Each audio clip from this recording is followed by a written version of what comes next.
Assalomu alaykum va rahmatullohi va barakatuh. Qadrli aziz shogirdlarim, do'stlarim, o'g'il qizlarim.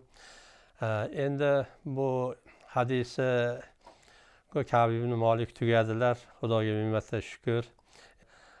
Bugungi yangi hadis o'qiymiz inshaalloh. Yaxshi hushyor bo'lib eshitib turinglar. Bismillahirrohmanirrohim.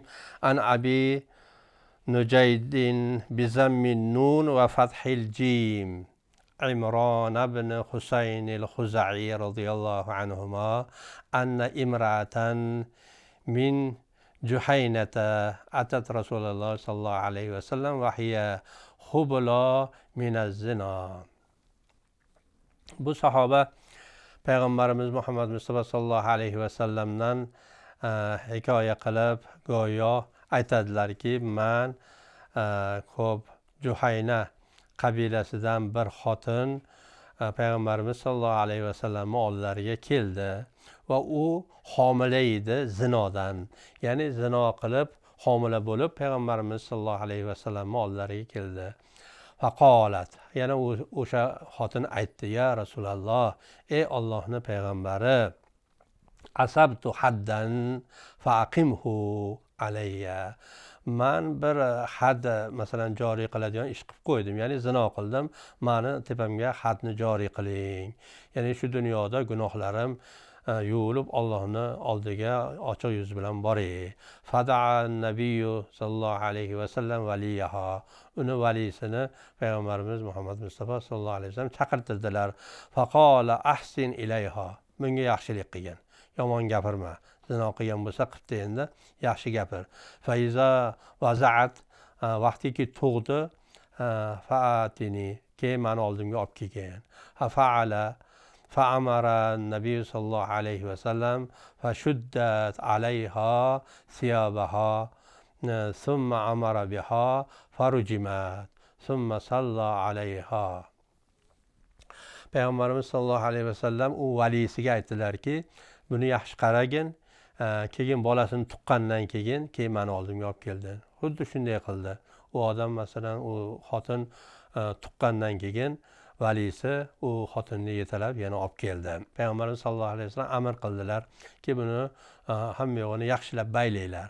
Chunki baylashlikdan murod shuki, u vaqtiki toshbo'ron qilingan vaqtida hamma yo'g'i ochilib ketib boshqa bo'lmasligi uchun xotin kishida hamma yo'g'i ochilib ketmasin deb uni yaxshilab baylab qo'yishadi. Baylab keyin toshbo'ron qilinadi. Keyin payg'ambar sallallohu alayhi vasallam rajmga buyurdilar. U rajm qilindi va o'sha yerda endi toshbo'ron qilingandan keyin u o'sha yerda o'ladi. O'lgandan keyin payg'ambar sallallohu alayhi vasallam nima qildilar? Uni janozasini o'qidilar. Shunda faqola lahu Umaru, Umar roziyallohu anhu payg'ambar sallallohu alayhi vasallamga e'tiroz qildi ki, tusalli alayha ya Rasululloh faqat zanat. Bu zino qilgan zinokor xotinga siz masalan namoz o'qiysizmi dedilar. Deganlarida qola laqad tabat tawbatan law qasamat bayna sab'ina min ahlil madina favasiyatuhum. Bu tavba qildi.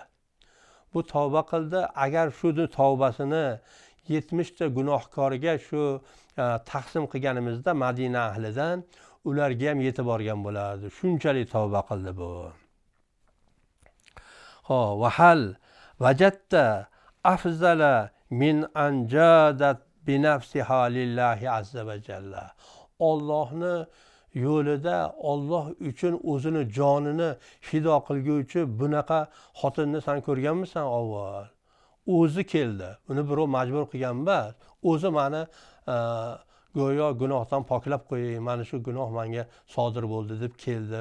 Bu Alloh uchun masalan shunaqa o'zini nafsini topshirgan birontasini ko'rganmisan sen? Deb payg'ambar sallallohu alayhi vasallam Hazrat Umarga go'yo shunday dedilar. Bu Sahih Buxoriy, Sahih Muslimda go'yo bu hadis bor. Yana bir hadis izofa qilib qo'yaylik, shunga ziyoda qilib qo'yaylik. وعن ابن عباس رضي الله عنه أن رسول الله صلى الله عليه وسلم bu hadisni ham ibn Abbosdan go'yo aytilyapti. Albatta payg'ambarimiz Muhammad Mustafa sallallohu alayhi vasallam aytdilar: "Law anna libni adama wadiyan min zahab ahabba an yakuna lahu wadiyani." Agar bir odam bolasiga bir vodiy tilloni masalan beriladigan bo'lsa, bir vodiy tillosi bo'ladigan bo'lsa, u yaxshi ko'radi an yakuna lahu vodiyoni. Endi bir vodiy bor o'zi, yana bir vodiyoni, ya'ni ikkita vodiy bo'lsa, shu tillosi. Ya'ni odam masalan bitta mashinasi bo'lsa, ikkita mashinam bo'lsa deydi. Bitta uyi bo'lsa, ikkita uyim bo'lsa edi deydi. Ya'ni insonni ko'zi to'ymaydi dedilar payg'ambarimiz. Valan yamla'a fahu illa turabu va yatubullohu ala man taba. Ya'ni insonni og'zini hech nima to'lg'izolmaydi, magaram go'rga borganda shu go'rni tuprog'i to'lg'izadi. Illa turabu, magaram tuproq to'lg'izadi. Va yatubullohu, ya'ni Alloh tabaraka taolo tavba qilguvchilarni tavbasini qabul qilguvchi. Ya'ni inson shuncha moli, shuncha tillosi bo'lsa ham Allohning yo'lida sarf qilishlik yoyinki o'sha haloldan topishlik yoyinki haromdan topgan bo'lsa darrov tavba qilishlik. Bu bobimiz tavbaligi uchun Allohga tavba qilish kerak. Ki odam moli ko'p bo'lgandan keyin ham o'sha mol misli qoringa o'xshagan insonni yo'ldan chiqarib yuboradigan bo'ladi. Bittasi bo'ldi, shunga shukr qilmaydi-da, yana boshqasi bo'lsin deydi. Bitta podshoh bir mulkka podshoh bo'lsa, boshqa mulkni ham olsam deydi. Shunga o'xshagan insonni nafsi to'ymaydigan nafs bo'ladi. O'shaning uchun Allohga tavba qilish kerak. Bunaqa ko'p narsani talab qilishlikdan deb payg'ambar sollallohu alayhi vasallam bu hadisni bayon qilganlar. Yana bir hadis sizlarga an Abi Hurayra radhiyallohu anhu, bu hadisimiz Abu Hurayra radhiyallohu anhudan anna Rasululloh sallallohu alayhi vasallam qol: Yazhakullohu subhanahu va ta'ala ila rajlayni. Ikkita odamdan Alloh tabaraka taolo xursand bo'ladi. Ikkita odamga ya'ni kuladi, xursand bo'ladi Alloh tabaraka taolo. Shu ikkita odam qanaqa desa, yaqtulu ahaduhuma oxara. Ya'ni yaqtulu o'ltiradi bittasi yana bittasini. Bittasini o'ltiradi. Endi o'ltirgandan keyin yadxulonil jannata. Har ikkalasi ham jannatga kiradi. U bittasini o'ltiradi-yu, ikkalasi ham jannatga kiradi. Shundan Alloh tabaraka taolo juda ham xursand bo'ladi. Yuqotilu haza fi sabilillah. U Alloh uchun masalan jangga borgan edi, bir kofir uni o'ltirdi. Xo'p, va yuqtal summa yatubullohu alal qotili. Ya'ni qotil bo'lsa-chi, qotil kofir edi, bu musulmon edi. Endi qotil shu yerda masalan tavba qildi.